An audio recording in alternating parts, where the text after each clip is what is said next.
Hey you guys, what's up? This is Mike Shinoda from Lincoln Park. This is the main room, the control room of my studio. This is just two. My studio is made up of two adjoining rooms and a hallway in between, which we turned into a vocal booth. The kind of heart of this studio is this desk, which I had made by a guy who actually just makes furniture. He doesn't usually make studio stuff at all. So the goal with this desk was basically to try and get it looking as clean as possible and have as much of the mess of a studio hidden as I could. The heart of the studio is right here. I actually put the keyboard and mouse right in front of this Axiom Pro keyboard. This guy, I can control all my virtual instruments through this. It's got the little MPC style pads, which I like.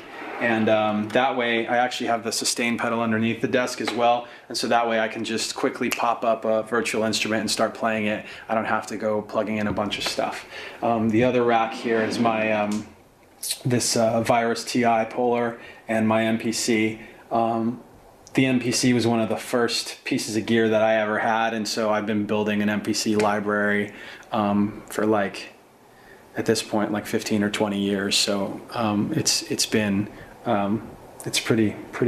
deep. Another thing that makes this studio unique is that I actually obviously don't have a mixing console. The mixing and all the sound is routed basically right here to these three patch bays. They're all 1/4 inch. I do that because I want to be able to patch directly into the front, say with a guitar or a keyboard or whatever it might be. And then that's run into these two X-Rack SSL units.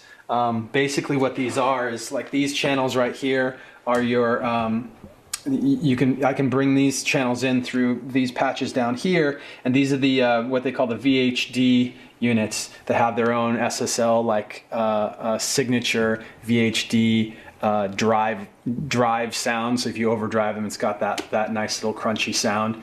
And then these also are connected to my mix bus, master bus right here, and then those go to the speakers. Okay, so coming from the control room on this side, we come into this room. This is an office / recording room. Right here is the piano. I've got the mic inputs are actually in the closet. We ran these from that room into right here, and so right here I can pull out these mics, I plug them in, and we're rolling with some piano recording. Or guitar or whatever, but it tends to usually be piano in here. So coming from the piano room and office, the guy that made the desk also made this boat for the guitars. I don't even know how many slots. Is it 10 slots for guitars? We joke in my band because I actually have a bigger guitar collection than our guitarist Brad. I just like guitars, and I like to have a bunch of things on hand in case I need a different sound for when I'm recording something. It tends to be the case that when he's recording guitar, he is using one of my guitars in the studio, or he's using it here. So he benefits from the fact that I like guitars. I mean, a lot of people are moving towards virtual instruments, but there's definitely something to be said for the tactile experience of playing a keyboard. I like that experience. The Nord is great.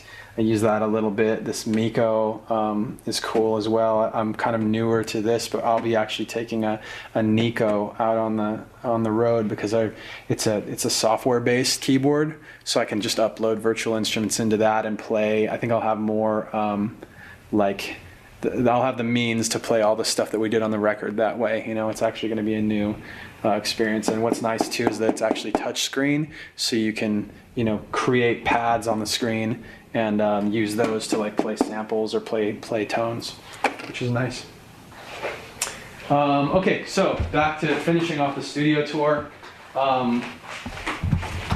So this is the control room. That was the piano room. In between, on the outside, there's a hallway here, and actually when I first got this space, I decided to just turn that into a vocal booth.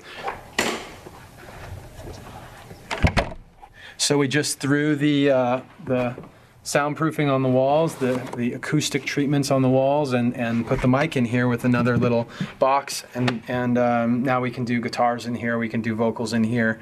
Got the multi-channel cue so we can get our headphones.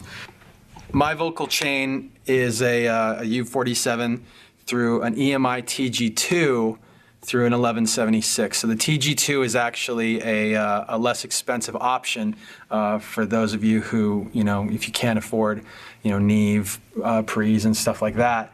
I think the EMI TG2 sounds really good. In fact, we did some vocals on this setup and then had to punch some lines. We punched them in with a Neve chain, and it punched in fine. It sounded almost exactly the same. So it was that's a good option if you need to save a little bit of money on the chain. I think the first vocal performance that we ever did in here that ended up on a record was What I've Done.